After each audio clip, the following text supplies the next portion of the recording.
Hello, Oilers fans. Austin here with just a quick news update. Now, there is nothing major going on in terms of news breaking at the moment. However, because it is September and NHL teams are trying to finalize their training camp rosters and get things rolling, there's always something to talk about, and that rings especially true in oil country. There's always something going on here in Edmonton where the fans are discussing things or the media is discussing things, so I kind of wanted to give my 2 cents on a couple little pieces of news that have come up recently and give my view on them. Of course, if you enjoyed today's video, make sure you hit like, and if you really like it and you're not yet subscribed, make sure you subscribe to the channel because I will be providing tons of Oilers content throughout the season, and I'm excited to get this thing going. So let's quickly jump into it. Now, the first talking point today is hard no to Mark Giordano. On X or Twitter.com, there was a lot of talk about Mark Giordano looking to get some kind of contract. He still wants to play even though he's 40 years old. However, in my opinion, the Oilers should stay far away from Mark Giordano. Not because I don't think he's a bad player. He had pretty respectable metrics with the Toronto Maple Leafs in a very sheltered third pairing role last season. However, my biggest issue with Mark Giordano is the fact that I don't want another defenseman on the Oilers who tried to injure Connor McDavid, not once, but other numerous times in their career. Of course, I'm also referring to Brandon Manning back in the day, injuring McDavid in his rookie year. And then Peter Chiarelli bringing Manning in the year 2019 before Chiarelli was eventually canned. So I do not want Mark Giordano. Giordano, of course, was infamous for taking McDavid out by the legs in the 2019 season finale against the Calgary Flames. And then, of course, in the next season, Giordano tried to knee Connor McDavid in the neutral zone, and McDavid was absolutely incensed about that. And I don't blame him. And for a guy like Mark Giordano, I don't care. I don't care what you can provide on the ice. There's a really good locker room dynamic right now. There's no reason to bring in a guy like Giordano and try and, get him a cup because of reasons. I don't like the idea of Mark Giordano. I don't like his fit. He's too old. He's too slow. The team right now as it stands is already too old and too slow. Do not want Mark Giordano within 10 feet of that locker room. I don't want him within 10 feet of Connor McDavid. That's just my opinion. Of course, I am taking my personal bias against Giordano, and I'm not really looking at the hockey side of it. Could he be a valuable member of the team? Of course. However, I absolutely do not want to see him anywhere near this team.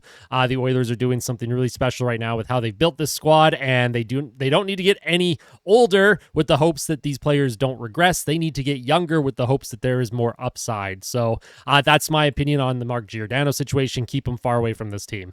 Next thing I want to talk about is Oilers Fan Day on September 22nd. That is at Rogers Place, starts at 9 a.m., goes until about 2 p.m., or 1 p.m., I guess. So in the morning, there's Fan Day, locker room sale in Ford Hall, and then the training camp open practice at 10 a.m. Then there's going to be an alumni interviews, alumni autographs. So if you're an Oilers fan and you're interested, make sure you go and check that out. Now, I don't live in Edmonton, so I don't think I'll be there, but you never know. I might be there. If I am, I'd love to say hi to a whole bunch of you. It'd be super fun to have a little fan meetup before the season starts. So we'll see if that happens.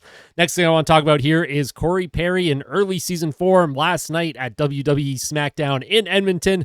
Corey Perry had ringside tickets with his son, and he got to, I don't even know the wrestlers' names. I don't watch WWE.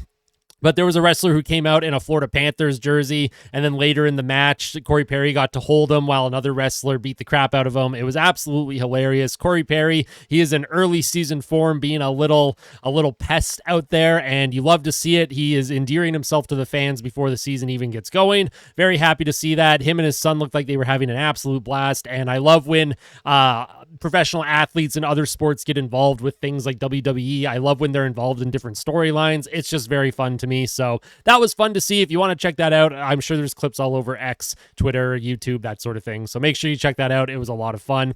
Now, the next thing I want to talk about is Jim Matheson versus Georges Laraque. Now, there was a story that came out a while back of Georges Laraque. Jim Matheson told him that fighter Brant Myers was crap talking him. Laraque later that night beat the crap out of Myers. Myers never ended up playing another game in the NHL. Laraque asked Myers, hey, why were you smack talking me? And then Myers denied any of it and was like, I didn't say any of those things.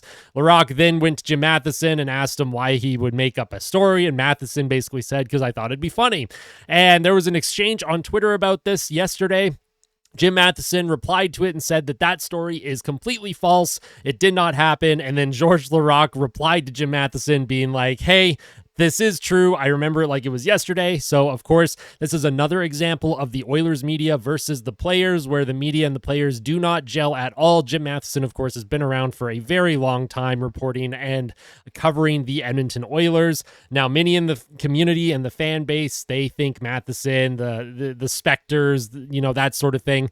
They're a generation of writers that shouldn't be around the team too much because of things like this. There's little things that happen all the time. And this is something that happened 25 years ago.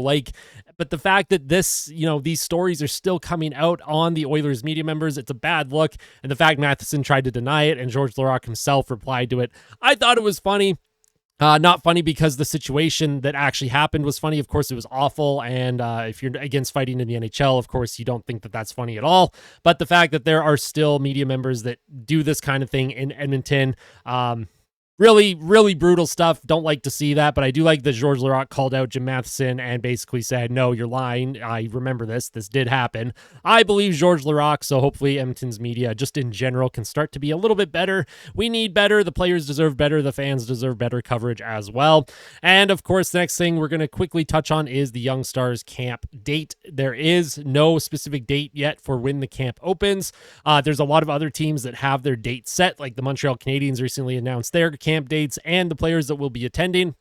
As soon as I know who is attending for the Edmonton Oilers, I will have a breakdown of the prospects that the Oilers will have involved with the Young Stars tournament, which is in Penticton next week. So camp's got to get started here pretty quickly. I'm excited to cover that as well. I'll be doing pregame reports and postgame recaps, and all of the games at the Young Stars tournament in Penticton will be able to be watched on Oilers Plus. So I think you can sign up and get 1 month for free, like a 1 month free trial. So if you want to watch the Young Stars tournament later in the month, absolutely do that. And then you can cancel your membership before it auto renews and charges you. I think it's like $9.99 a month or something. There's obviously a lot of other things that go on with Oilers Plus, but if you just wanted to watch the Young Stars stuff and then dip out, that's fine. That's probably what I'm going to do. So if you enjoyed today's video, like I mentioned, make sure you hit like. If you really like to, make sure you hit subscribe if you're not yet following the channel. Of course, if you missed yesterday's news update video, I did talk about Kevin Shattenkirk and his potential fit with the Edmonton Oilers. I talked about Connor McDavid opening up about his offseason training. So if you want to check that out,